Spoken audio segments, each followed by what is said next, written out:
You can't just throw money at your hair, it's a waste. My mother-in-law, Scarlett, held me down, her grip unyielding, as she ruthlessly hacked away at my hair. This wasn't the first time she'd bullied me, but this act felt utterly unforgivable. I had cherished my hair deeply, and having it taken from me like this made me realize I couldn't stay with her any longer. I would return to my parents' house for good.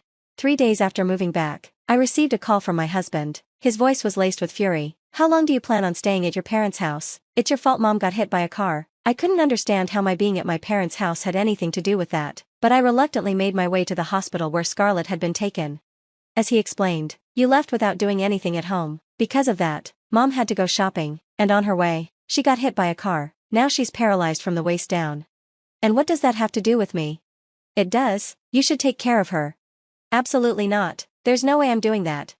Then it's divorce. Those words had been hanging in the air, and I had been bracing myself for them. After what Scarlett had done to me, cutting off my beloved hair, there was no way I would simply agree to care for her with a casual, "Okay, I understand. Fine, let's get divorced then." My husband's surprise was evident. He hadn't expected me to agree so easily. After everything they put me through, they could have their happy life together without me. 2 years ago, I had married Anthony, a colleague from a major automobile manufacturer. After the wedding, I left my job to work part-time at a nearby drugstore. We had dreams of having children one day, but infertility had stood in our way. "Amelia, don't rush, it will happen in time," he would say whenever I felt low about our situation. Though he worked long hours and came home late, his comforting words always lifted my spirits. I managed the household chores while juggling my part-time job, which was no small feat, but I was genuinely happy to be married to such a kind man. Half a year into our marriage, we both had a rare day off. Just as we were getting ready to go shopping, his phone rang. "What, Dad?" His face went pale as he answered. "What happened, Dad?" "He's dead." I couldn't believe it. His always energetic father had passed away suddenly. We rushed to the hospital, where the atmosphere was heavy with grief. Why did this happen? In the hospital room, Scarlett clung to her husband, tears streaming down her face. The news of his sudden heart attack hit hard. She had found him lifeless at home. Since that day, Scarlett seemed lost, barely responding to my husband's calls. "You know, leaving mom alone like this isn't safe," he remarked one day. "Yeah, she seems really shaken. If you're okay with it, Amelia, could you stay with her at your parents' house? Maybe if we all lived together, it might help her feel better." I agreed, thinking it might bring some solace to Scarlett. Thankfully, we hadn't bought a house yet, so moving was simple. As his son's wife, I wanted to do something to support her. Little did I know, this decision would lead to unforeseen consequences. The day after moving in, I was jolted awake by Scarlett's voice. "Wake up, are you still sleeping? Get up and make breakfast." "What time is it?" I mumbled, still groggy. The clock showed 6 a.m. "Scarlett, it's only 6 a.m., what are you talking about?" "Is that so? A wife should be up before 5 a.m., cleaning and preparing breakfast." I felt the pressure of her expectations bearing down on me. Reluctantly, I got out of bed and started making breakfast. Even in the kitchen, Scarlett's nagging continued. "Don't be lazy, it must be nice not having kids to take care of." Her constant reminders about not having children were wearing me down. She had frequently expressed her desire to see grandchildren, and now it seemed her disappointment about my infertility was spilling over into her remarks. "Well, that's a blessing that isn't easy to come by. Your infertility isn't your fault." Scarlett's voice dripped with condescension. "If you think I'm slacking, then maybe you should hurry up and get fertility treatment. Being unable to have a child makes you a failure." I couldn't hold back my anger any longer. This was the turning point, marking the beginning of Scarlett's relentless bullying. "Can't you even manage something so simple? You call this clean? Look at the laundry piling up. Why don't you do it more often?" Scarlett criticized everything I did. Balancing my part-time job and household chores wasn't easy. I may not have been perfect, but I certainly wasn't free enough to do everything flawlessly. A week later, utterly drained from her constant torment, I decided to talk to my husband about Scarlett when he returned from a company drinking party. "Hey, Scarlett's been complaining about everything I do. What are the household chores supposed to be, if not the wife's responsibility? Mom did it all without a word of complaint." "That may be true," he replied, "but perfection isn't possible. I work part-time too." "Stop making excuses. Is that really all you want to talk about? I'm going to bed." His dismissive attitude stung. I had thought he would be my ally, but without his support, I was left to endure Scarlett's bullying alone. Taking my silence for weakness, her harassment intensified. One day, after cleaning up breakfast and retreating to my room, I discovered Scarlett rummaging through my closet. "Scarlett, what are you doing? My underwear is just plain." She held my underwear up, as if judging me. "Don't go through my things without permission, and dressing so unattractively? No wonder Anthony doesn't pay attention to you." Why not wear something that catches his eye? When will I get to see my grandchild? She sneered.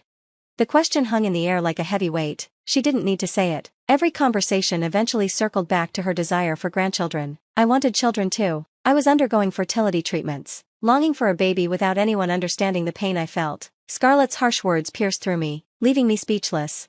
A week later, while my husband was out for a business golf outing, it was just Scarlett and me in the in-laws' house. I woke up early as usual, made breakfast, tidied up, and began my household chores, but Scarlett seemed to be in a foul mood. As I cleaned the living room, she sat on the sofa, fidgeting restlessly. "Why are you fidgeting like that?" I asked. "Your shampoo seems awfully expensive." "Oh, well, I've always taken good care of my hair. Since childhood, I've received many compliments on my long, straight hair, and I put a lot of effort into maintaining it." "Why spend money on your hair? Shouldn't you invest that in fertility treatments instead?" "The treatments and shampoo come from my part-time earnings," I replied defensively. Scarlett let out a chilling laugh. She stood up, moved closer, and suddenly grabbed my hair with a fierce grip. "It hurts. Please stop," I pleaded, but she didn't listen. With a pair of scissors in her hands, she began cutting my hair. "It's your fault for having such long hair."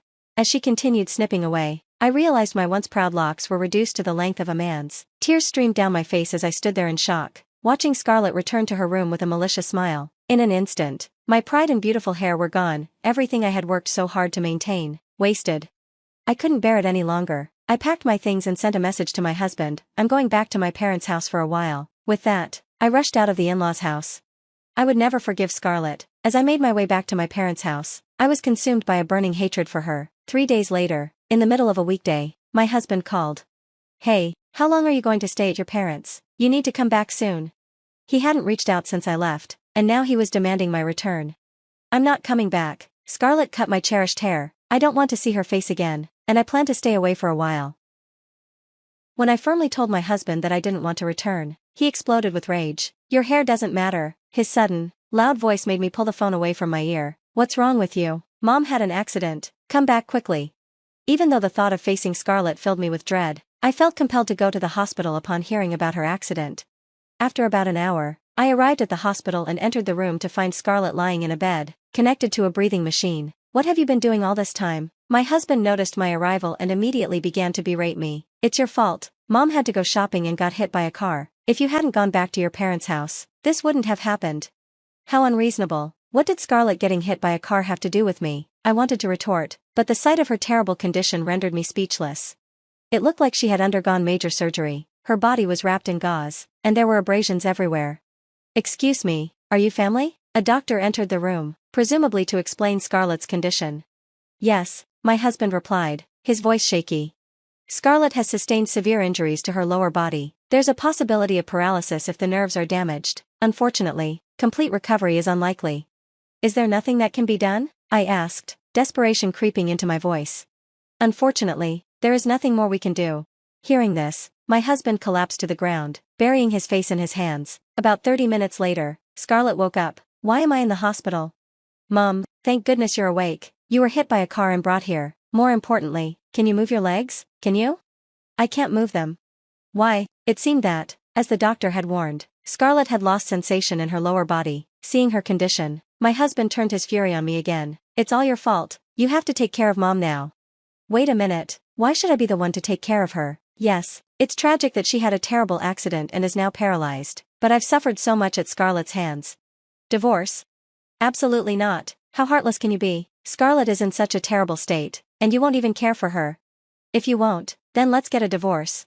He thought that by throwing around the word divorce, I'd simply comply, but to me, it was a welcome suggestion. I had been waiting for it.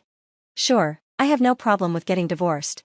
"What?" My husband looked shocked. He probably never expected I would actually follow through.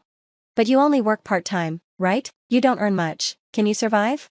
It was true. My part-time job didn't pay much, and my lifestyle would take a hit, but I had savings and could manage for a while. I stood firm against my husband. Even if life became a bit tougher, it was better than living with him and Scarlett. "Really? Don't come back regretting it." "Regret? No way. It's better to live alone than with a husband who never listens and a mother-in-law who abuses me." As I said this, I pulled the divorce papers from my bag. I had taken them with me when I left the in-laws' house. "Sign quickly before you change your mind." Prompted by my insistence, my husband signed the divorce papers. He threw the completed documents at me and spat. "Here, suffer through a hard life, you two live well together. As I turned to leave the hospital room, I remembered something I needed to say to Scarlett. Oh, right, Scarlett, you cut my hair without my permission. I'll never forgive you for that. With those parting words, I submitted the divorce papers. On my way to the in-laws' house to collect my things, memories of my life with my husband flooded back, but ultimately, I realized he had only ever cared about himself. To him, I had been nothing more than a convenient housekeeper. When I called my parents to inform them of the divorce, they warmly invited me to come home. They promised to support me financially until I found a job. A month later, back at my parents' house, I continued my part-time job while searching for something more stable. Fortunately, with my bookkeeping qualifications, I landed a position at a small construction company nearby. The pay wasn't much, but it was enough to get by, and I was determined to make it work. As I began to enjoy my newfound independence, one day, my ex-husband suddenly showed up at my parents' house. "Amelia, please open up." I jumped at his loud voice ringing through the doorbell. My parents were out that day, and I was home alone since I had the day off. Of course, he had no idea I was free. Frightened by his sudden visit, I decided to confront him. "What do you want now? Go back. Please come back home." "What? No way, we're divorced, why should I come back?" "Don't say that, taking care of mom is easier than working part-time." How selfish could he be? He thought caring for Scarlett was easier than my job? No way, working part-time was infinitely better. Who in their right mind would want to take care of Scarlett? "Is that all? Just go back." I tried to send him away quickly, but my ex-husband wouldn't leave. Instead, he kept shouting at the entrance, becoming a nuisance to the neighbors. Reluctantly, I opened the door and let him in. "Please, just this once, if we don't remarry, can you at least visit mom?" His persistence wore me down, and I reluctantly agreed to visit the former in-laws' house. As soon as I entered, Scarlett's angry voice cut through the air. "Where have you been?" Her grating voice made me feel miserable. I thought I would never set foot in this house again. Stepping into the living room, I was shocked by the sight before me. What is this situation? Sandwich containers were strewn across the table and floor, and half-empty bottles rolled carelessly around. Scarlett's care must be a challenge. It's impossible to manage while working. "What are you dawdling for? I need to go to the bathroom. Help me now," she demanded. "Mom, what about the helper? Didn't we arrange for one today?" "I don't need those useless people, they can't do their jobs properly." Now wheelchair-bound, Scarlett had become even more difficult, lashing out at her helpers. It was no wonder she had been refused by facilities. As my ex-husband had mentioned, I understood why. "Hey, you'll do. Take me to the bathroom now," Scarlett shouted when she noticed me. I felt a mix of anger and pity. "Why should I help? Are you talking to me? I have nothing to do with you anymore. Ask your son." Such an insolent girl. Scarlett, infuriated by my words, threw a nearby bottle at me. In her fury, she lost her balance and fell from her wheelchair. "And it's your fault I ended up like this. Take responsibility." Scarlett glared at me from the floor, but I was no longer afraid. "Responsibility? Why should I? I'm no longer your daughter-in-law. I haven't forgiven you for what you did." "Don't say that. I know it's shameful, but I can manage daily life in this state. Please, let's start over." "Start over? Don't say that so lightly. I can't listen to you now. I managed housework while working part-time, so you can do it too." "I regret not helping with the housework and always siding with mom. Please give me another chance." My ex-husband begged and apologized deeply, but his pleas fell on deaf ears. He knelt there, while Scarlett remained on the floor, glaring at me with contempt. "No matter how much you apologize, I won't return to this house. Take care of Scarlett, or reconsider things with Anthony."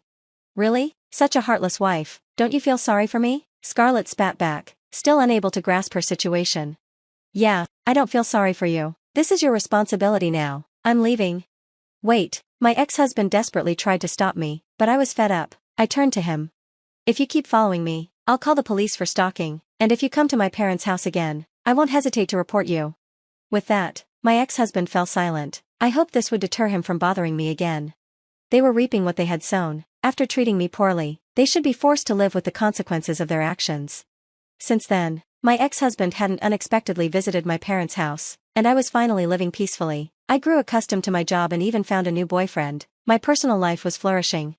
One day, I received a message from my ex-husband. "It's been a while. I lost my job after that. I'm exhausted from taking care of mom. I'm job hunting, but it's tough to find work, so I'm barely getting by with part-time gigs. Mom had to be hospitalized again, but she might be discharged due to bad reviews from the nurses. Sorry for the sudden message. I really regret the trouble I caused you." After reading the message, I deleted it. He probably thought appealing to my emotions would bring me back to him. Their situation felt almost refreshing. I had started a new life and wanted no more involvement with them. I had spent too much time focused on them, neglecting myself. Now, I was determined to prioritize my own happiness. If I ever married my current boyfriend, I would never live in the in-laws' house again. I didn't want to go through that nightmare a second time.